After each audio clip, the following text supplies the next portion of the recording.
What if I told you that the Battle of Gettysburg, the most famous clash of the Civil War, wasn't just a turning point in American history, but also a battle surrounded by myths, cover-ups, and untold truths?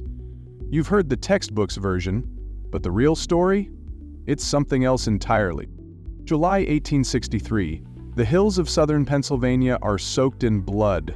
Over 165,000 soldiers collide in what becomes the largest battle ever fought on American soil. For 3 brutal days, Union and Confederate forces engage in a deadly game of strategy, chaos, and desperation.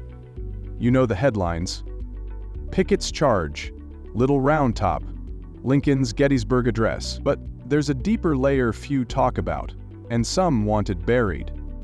First, let's talk about the myth of the accidental battle. The official story?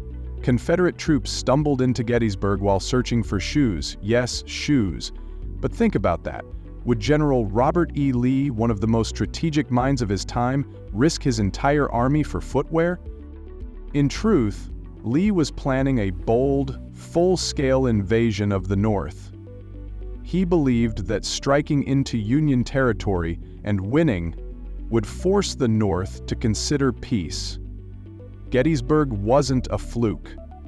It was a gamble for total victory. But here's where things get strange. Some historians believe Lee didn't have full control over his generals during the battle.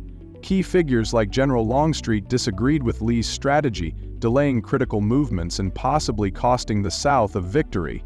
Was it just military confusion?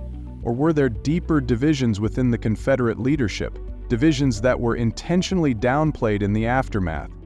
Now let's flip to the Union side. General George Meade had only been in command for 3 days before the battle started. Despite this, he managed to pull off a defensive miracle. But here's the truth.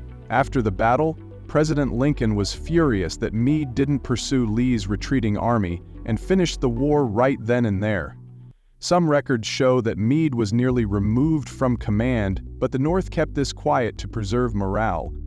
And what about the civilians of Gettysburg? We rarely hear about the townspeople, yet thousands were caught in the crossfire, homes turned into hospitals, fields became graveyards. After the cannon stopped, bodies lay scattered for miles, many left to rot in the July heat.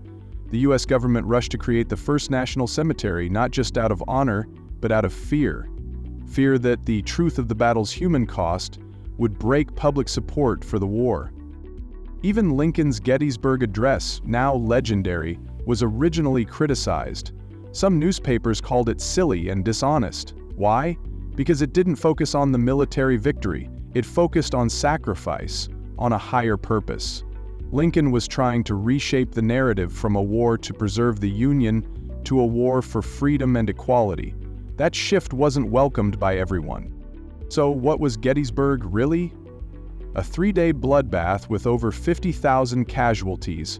A battle that could have ended the war, but didn't. A political turning point, and a carefully crafted legend. The truth is, Gettysburg was more than just strategy and bravery. It was confusion, miscommunication, and political pressure. It was victory soaked in tragedy. And it was a moment in history where the truth was edited by both sides. For survival, for morale, and for legacy.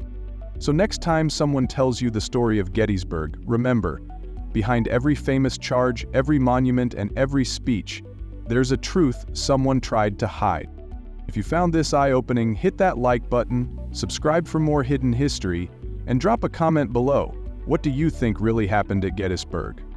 Because history isn't just written by the victors, it's shaped by what they choose to leave out.